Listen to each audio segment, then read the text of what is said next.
What is going on, guys? It's Stab, and today we got a battle against Digiblox. It's an OU Wi-Fi battle, our second on the new channel, and this is actually a battle that took place on one of my streams a couple weeks ago, and I'm bringing a nice Mega B-Drill team with Latios and a Sophos Azumarill.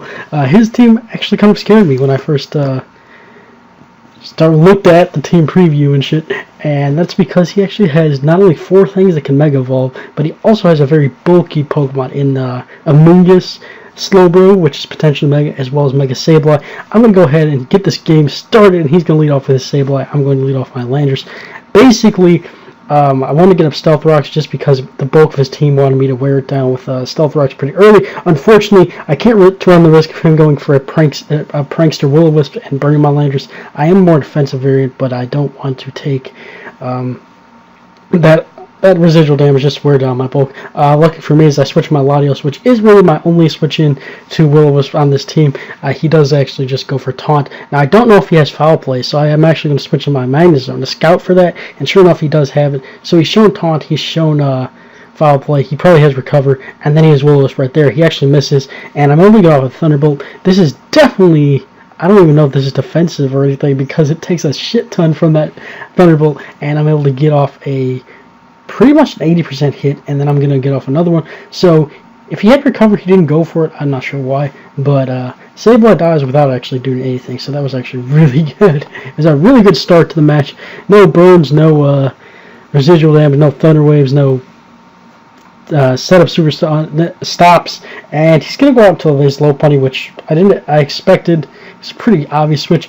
Now, I do expect him to go for Fake Out the first turn, so I'm going to go into Landers, go ahead and get that Intimidate drop, which is going to allow me to definitely be able to live with Ice Punch at -1, and I will be able to get my Stealth Rocks for free because I don't believe he had anything in his team to control hazards unless he had Defog on what was his Mega Pidgeot, what could have been Mega Pidgeot. As you see, he chooses to evolve Lopunny right there, and sure enough, I will take this Ice Punch decently well. I will be back up over half actually after the Leftovers recovery.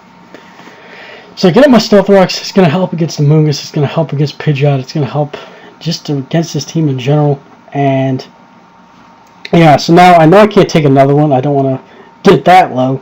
So I do switch to my Azumarill. Definitely a very good switch in the Lopunny. I know I can take Ice Punch plus whatever attack he wants to go for next. Except the Rabbit is now on Ice, as unfortunately for me, he does get the Freeze Hacks on the Ice Punch. A 10% chance.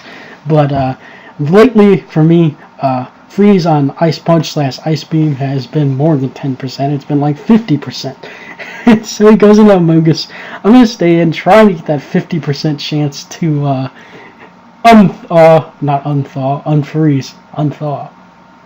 Anyway, lots of math going on, and I do expect him to go for the Giga Drain after I fail to wake up twice, actually, except he goes for Substitute. So not only was Amoonguss a big problem for my team, now he's a sub-Amoonguss, which means I have to hit him twice to get any damage off on him, so I don't want to deal with this at all. I decide that he's probably going for Giga Drain, not Sludge Bomb right away, just to get up that, get that recovery back that he actually lost from going for a sub. So I'm going to switch into Breloom. And I figure that I'm definitely faster, and Rock Tomb should be able to break the sub. He actually got a crit on that Giga Drain too. I didn't notice that before. Yeah, so I'm going to go for the Rock Tomb, and it will actually break the sub, which is nice. Now, I had to make a decision in the fact that Breloom really got walled by most of his team. He had a Pidgeot, he had a Clefable, so I decided that I don't really need Breloom for this game. Granted, Spore would have been nice on something, but he could just switch in Amoonguss repeatedly and block the Spore, so what I end up doing is sacking off Breloom and going to get a free switch out into my Magnezone, and I'm going to go for Power Fire. Now, granted, later in the match you learn that Flash Cannon actually does a lot more being stabbed, but based on the amount of damage this actually did, as he's going to go for Spore here, we know that he's especially defensive Amoonguss. I thought it was a Soul-Vest, but then, of course, there's Leftovers recovery, so you can't be that.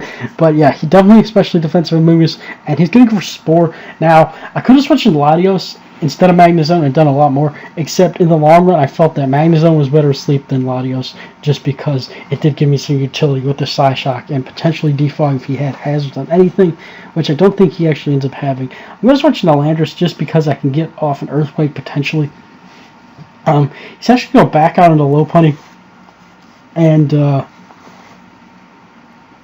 get that leftovers recovery, but because the low punny is a neutral attack, I know that I won't be able to survive an Ice Punch, so I am going to switch out into my Azumarill to eat up that Ice Punch. Right now, Azumarill's only role on the team is to just repeatedly come in and sponge Ice Punches from low punny.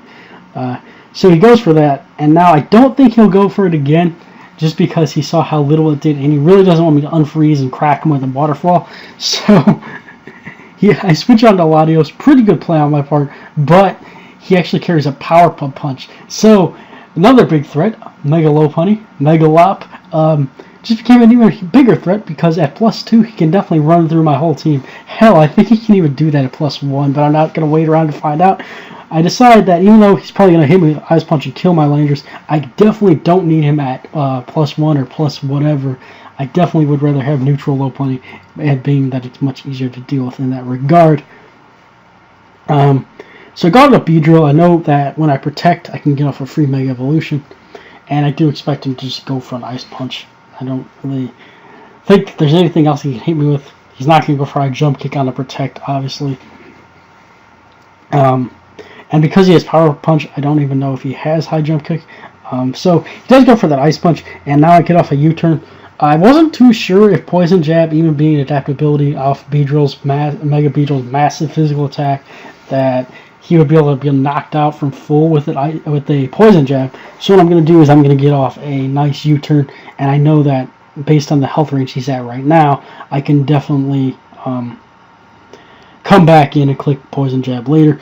He does go for Power Punch against Azumarill after I need an Ice Punch. Now I know I can take at least one more Power Punch, but I stay frozen, number one. Number two, I believe he just goes for Return, and that will kill me at that range. So I mean, I lost my one of my main checks to low punny in a very small sense of the word, but it does allow me to get a free switch into Beedrill, at which point I can click Poison Jab and knock him out. So threat neutralized, and I believe he goes out into his Pidgeot. I figure he was probably just sacking Pidgeot for whatever reason. Now that he's Mega Evolved Low Punny, he can't Mega Evolve this, and after Stealth Rocks, I will be easily knocking him out with a Poison Jab. Goes for Protect just for the hell of it, I guess, and then yeah, I'm going to click Poison Jab, and the bird is going to get speared and go down, drop from the sky, and yeah, it did. Yeah, so he goes into Slowbro now, and I know even after the rocks damage, I cannot knock him out from full, well, basically full with a U-turn. But as you'll see, this does a hell of a lot, especially since I was expecting the Slowbro to be physically defensive. Granted that the not the Azumarill, the Amoonguss was probably specially defensive. So it does a hell of a lot. I'm going to go on to Latios here because he's physically defensive, or that's what I'm assuming. I am going to not go for the Psyshock just because I don't know if it'll kill at that range, and I don't want him getting a slag off for free. So he hits me with Fire Blast, proving that he's probably offensive Mega Slowbro, or at least had the potential to be. I'm going to go for Draco Meter just because I know it can knock him out. Unfortunately, I missed the first one, but because he ends up being physically defensive, even after the slack off, I do hit the second one, and this will be enough damage to knock him out. Life Orb Draco, dropped the Draco on his head, and now he's dead. Pretty solid Latios strategy in my opinion, as Slowbro is going to go down here. Now I believe he goes up to Rotom next. That's fine with me, just because I am going to switch out, being the fact that I know I can hit KO with Psyshock under normal circumstances, but because I'm -2, I do need to switch something out. So I believe I switch out into my Magnezone. Magnezone's good just because I know that Rotom doesn't really have any attacks that can hurt me too much, and there's a potential for me to wake up from sleep. And because he carries Thunderbolt, I do expect him to be more offensively oriented. But as you'll see here, he goes for Will-O-Wisp, and then I believe he goes for the Light Screen too. Yeah, he goes for a Light Screen here. It's been a while since I've seen dual screen Rotoms, so I think that either doesn't have Volt Switch or he... Yeah, so he does have... no, I go for the Volt Switch. I'm sorry. I wake up, I go for the Volt Switch. I know that with the Light Screen up, the special defense will obviously be higher. But luckily for me, I do have Psyshock, which hits on the physical side. So he hits me with a Thunderbolt. It does quite a bit of damage considering the Maladios, but I believe this will put him into 2-hit KO range, or possibly OHKO. I don't remember. Oh, I remember now. I crack him with Psyshock and drops him well into yellow, but he ends up being that VGC set, VGC Incorporated, brought to you by Aaron Zhang Industries. The fact that he's able to get off his Citrus Berry. So he gets off his Citrus Berry, hits me with Will-O-Wisp, and I'm going to go for another Psyshock. We'll knock him down to a pretty low amount of health, but I believe I do go down to the next Thunderbolt, which is totally fine with me just because I'm getting a free switch into my Mega Beedrill, and I'm going to be able to hit him with Poison Jab. The fact that he didn't have rocks at all on this team was very helpful because Beedrill can come in, click Poison Jab on something, such as this Rotom here, obliterate its life, and then when he brings in his Amoonguss here, I can just U-turn back out. Now I know Amoonguss is at too high of health for me to expect to one-shot him with Poison Jab. So what I'm going to do is I'm going to U-turn out into my Magnezone, try to get off some Flash Cannons, and weaken it to the point where it's in yellow health. I decided that that would be enough to kind of hit it. Kind of hit it hard enough, I should say, to knock it to the point where I could easily knock it out with a Poison Jab once it was weakened. I do hard switch out just because I do expect him to go for Sludge Bomb, trying to kill Beedrill, and Burn the Magnezone, it obviously doesn't affect me. His best play here is to keep spamming Giga Drain and hopefully kill me at the point where he's in green health and has to run the risk of Poison Jab, not the Sludge Bomb killing the Beedrill in one hit. It's his best play, and it would be nice if I got a nice special defense drop in the Flash Cannon, but I'm not getting him. I'm going for like 4 Flash Cannons here. I didn't get the drop on any of them, at least not yet. And he's going for Giga Drain. I believe he gets a crit on this next one. Well, he got a crit on that one, I believe. Yeah, it's this one he gets a crit. And so I knock him well into yellow, definitely the health range we wanted to be at. And as you'll see here, he gets a crit, but I'm able to live on 1 HP, which is going to give me a nice and powerful one last Flash Cannon, knocking him well into red and well into the range where Beedrill can come in and click Poison Jab. And on the bright side, in case he thought that sub was a good strategy to try a last-ditch effort to win, he is now too weak to form a substitute, which is definitely a plus of the situation. He's going to get that 1 HP of recovery back, just killing the Magnezone off with the Giga Drain. And I'm going to come in. This is the last Pokemon. Click the nice Poison Jab, and we should be able to walk away with a nice and powerful victory here. Yeah, so Beedrill comes in. Beedrill clicks Poison Jab. Amoonguss hits the ground, and we will take the, I believe this was a 2-0 victory over Digi. It was a really good game. It was a really fun game to do. It was a nice and powerful, as far as the amount of plays that I guess both of us made. If you guys enjoyed this battle, go ahead and leave a like as usual. I'm shooting for 5 likes on my Wi-Fi battles. If you guys can tell me about that, that would be awesome. And if you haven't subscribed yet, go ahead and subscribe. Check out the rest of my content. Sends a nice little notification to your sub box when I post a new video. Anyway, I'm Stab, and I will see you guys later.